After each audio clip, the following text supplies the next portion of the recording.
Hello guys, मैं शिवांगी माहेश्वरी। आज मैं आपको एक बहुत अच्छी स्टोरी सुनाने जा रही हूँ। होप आज की मोटिवेशन स्टोरी आप लोगों को अच्छी लगेगी। एक बार की बात है कि गांव वालों से इंद्र देवता नाराज़ हो गए। सारे गांव वालों से वो बहुत नाराज़ हो गए। उन्होंने श्राप दिया कि हम बारिश नहीं करेंगे, वो भी पूरे 12 साल। Oh my God! सभी गांव वाले बहुत दुखी हुए। बोले 12 साल तक बारिश नहीं होगी, ये तो बहुत बड़ी प्रॉब्लम हो जाएगी और बहुत लोगों को सफ़र करना पड़ेगा।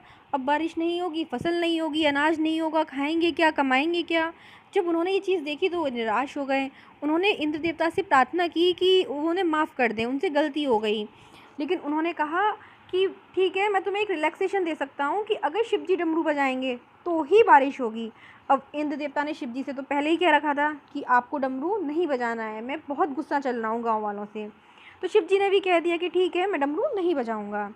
तो ये जब ये बात गाँव वालों को पता चल गई कि डमरू नहीं बजेगा, तो अब किसान भी बोलते हैं कि अब जब डमरू नहीं बजेगा, बारिश नहीं होगी, तो हम क्या करेंगे काम करके, हमारा फसल करना भी बेकार है। तो सब गांव वाले अपने हाथ पे हाथ रख के बैठ गए।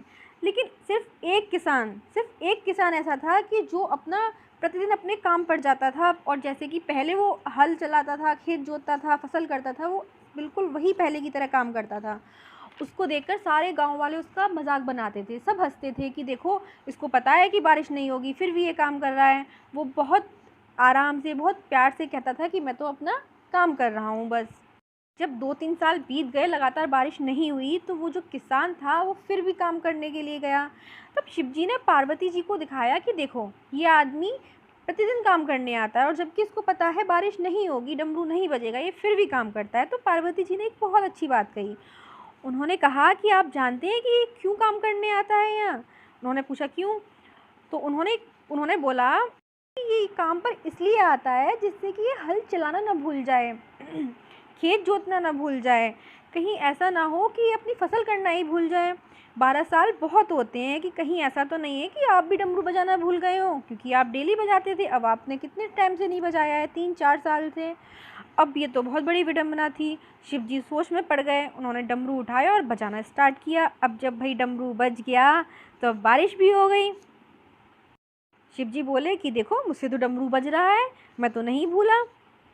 जब बारिश हुई तो वो जो किसान था, सिर्फ एक किसान, उसी ने अपनी फसल की थी और उसको ही सारा क्रेडिट मिला, बाकी किसानों को कुछ नहीं मिला। लेकिन अभी इस कहानी का मोरल बाकी है मेरे दोस्तों। अब सुनिए, इस कहानी का जो मेन मोरल है वो क्या है, कि हमारी लाइफ में अप्स और डाउन्स तो आते ही रहते हैं। आज कोरोना है, कल कोई और बीमारी होगी। अब हम कोरोना से डरकर जिस कार में प्रोफिशिएंट है वो काम करना बंद तो नहीं कर सकते ना। हमें प्रैक्टिस करते रहनी चाहिए, बिकॉज आप सबको पता है प्रैक्टिस मेक्स परफेक्ट।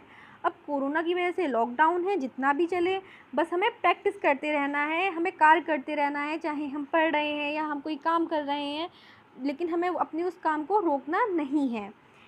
ये जो अभी वाली कंडीशन है, ये बिल्कुल उसी स्टोरी की तरह है। जैसे बारिश तो ज़रूर होगी, वैसे ही लॉकडाउन भी ज़रूर खुलेगा।